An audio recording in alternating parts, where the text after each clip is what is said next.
it's Emily with Style Mi Casa, and today I hope to give you lots of inspiration for DIY art. These are all pieces that I have painted. I have no background as an artist, but you can do it too. Let's start with some of my most popular art. I made 6 of these in total, and these are 48 by 60. I bought these canvases at Michael's. And I used colors that were repurposed, colors that I already had in my home. This edge here is actually a gold tape that you can get off Amazon, and I just kind of put it on top of the frame to make it look like, well, this entire canvas looks framed, but it's not. So what I did is I painted, you can see on the side here how the side and the edge are black. That is a fake frame that I painted on this canvas. And then I added that gold tape just to make it look like a 3-dimensional frame. Now, I mentioned I had 6 of these. You only see 4 here. The reason that you only see 4 here is because my ceilings are 24 feet tall and I did not have scaffolding to hang the extra 2, so I have them in other locations at my home. But you'll notice what I did here is that all of them kind of connect to each other. So I laid them all out on the garage floor, and then you'll see how that piece connects to that piece. This part connects there. And I did that with all 6 pieces. So the other 2 pieces also connect up top, but I didn't hang them here. So I will show you, I hung one in my bathroom and I hung one upstairs. But on my page, these are the most requested pieces of art, and I'm gonna give you a step-by-step on how I made these. I've used many different materials to create texture on my art. I like this dry deck spackling.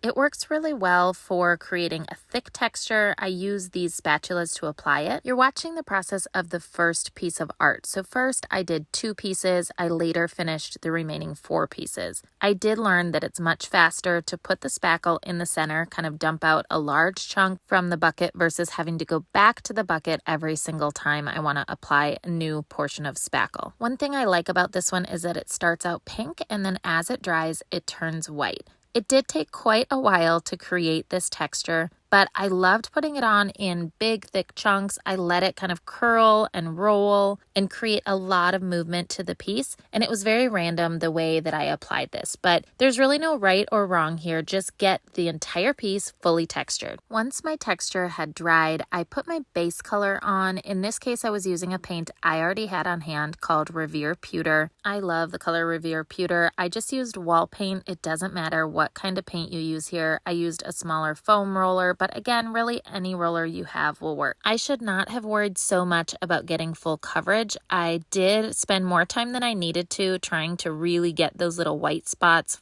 filled in with the roller. I ended up going back and adding some white to the art, so I really did not have to be so diligent about covering all of the texture. So once my base coat dried, I went back with a white paint. Any white that you have on hand will work, and I used a dry brush, like a chip brush.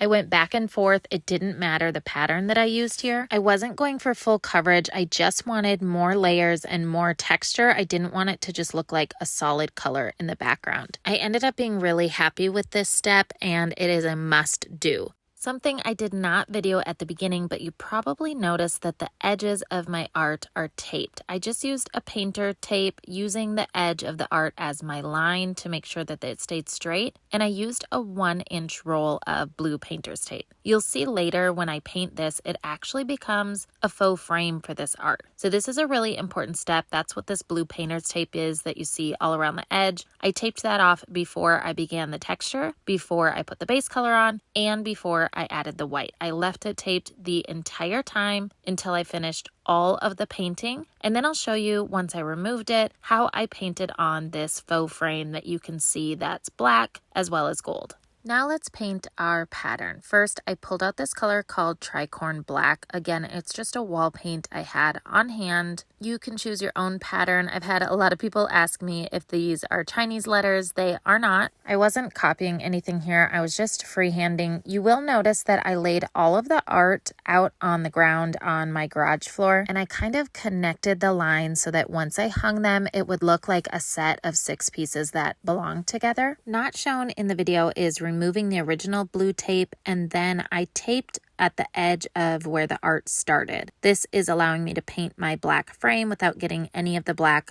on the art that I've already painted. You can see this is leaving me about an inch of the frame itself on the surface, plus the edges are all black. This is to create that faux frame that I put on all 6 pieces of art. I did remove this quite immediately after I painted, and now I'm going to add the gold edge. I used a gold washi tape. It came in a pack of 5 from Amazon, and that was enough to do all 6 frames. I didn't use a full roll for each frame. I tried a few different techniques for the corners. Here you can see that I just laid it straight, one on top of the other. I didn't really like that look, so I ended up going back and cutting the corners to make them more like a mitered corner, and I just did that with scissors. I wasn't sure if this would work to use gold tape. I didn't know how well it would stick. You really do have to press it down really well, and over the course of the 3 years that I've had this art hung, the tape has never fallen off. I have had to go back in some areas and just press it down again to get it to look nice and flush, but overall it stuck really well. For the corners, I found the best method was to put the 2 pieces of tape overlapping, pull up one side of the tape, and then use scissors to cut a mitered corner. After cutting that corner at an angle, I just lay the piece back on top of the other piece. There's no reason to cut both pieces. I had tried a few different methods on the corners, and that worked out the best. So here is the end result. You'll notice that over the black, I did add a little more of my Revere pewter and very lightly brushed it over the top. You'll also see various spots on the art where I dripped a little bit of the black paint just to add even more dimension to the piece. The piece you're looking at here is hung in my upstairs because, like I mentioned at the beginning, I did not have a ladder tall enough to hang all 6 pieces of art. So these ceilings are 24 foot tall. I did have 2 ladders. It took 2 of us to hang it, with my kids handing the art up to my husband and I. You may have noticed on the previous piece that I used blue tape as a template on where to hang this art. Once we got all 4 pieces up, I was really happy with the look overall. Because these are tall ceilings, buying art to fill this wall would have been extremely expensive, and these were only $99 a piece. For even more DIY art ideas, watch this video next.